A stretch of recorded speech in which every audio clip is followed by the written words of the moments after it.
UP में 7 चरणों में होंगे विधानसभा चुनाव। 10 मार्च को आएंगे नतीजे। उत्तर प्रदेश सहित 5 राज्यों में विधानसभा चुनाव 7 चरणों में कराए जाएंगे। चुनाव आयोग ने विधानसभा चुनाव की तारीखों का ऐलान करते हुए घोषणा की है।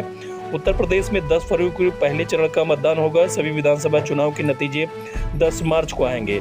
यूपी में 14 फरवरी को दूसरा और 20 फरवरी को तीसरे चरण का मतदान होगा। चुनाव आयोग ने कहा कि अगर कोई भी चुनावी रैलियों या प्रचार से जुड़े नियमों का उल्लंघन करता है तो उस पर जिलाधिकारी या निर्वाचन अधिकारी फैसला कर सकते हैं। उन्हें आगे और रैली करने से रोका जा सकता है। यूपी में कुल 403 विधानसभा सीटें हैं।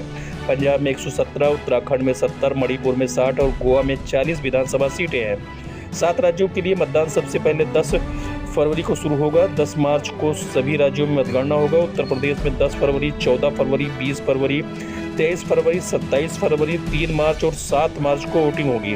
पंजाब, गोवा और उत्तराखंड में एक साथ 14 फरवरी को मतदान होगा। मणिपुर में 2 चरणों में मतदान होगा जो 27 फरवरी और 3 मार्च को कराया जाएगा।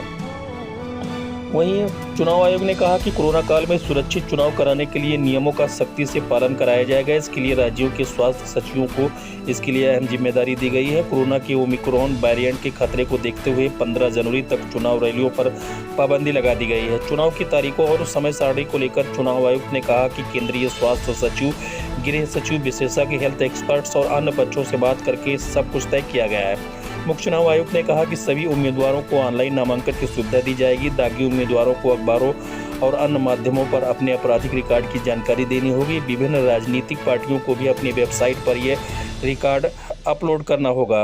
वहीं उन्हें किसकी वजह भी बतानी होगी। इस दौरान कई सुरक्षा के भी लिहाज किए गए हैं। साथ ही यह भी बताया गया है कि सभी पार्टियां पारदर्शिता के साथ ही अपने प्रत्याशियों का चयन करें और सभी तथ्यों, सुरक्षात्मक सहित सभी तथ्यों पर चुनाव आयोग पैनी नज़र बनाए हुए है।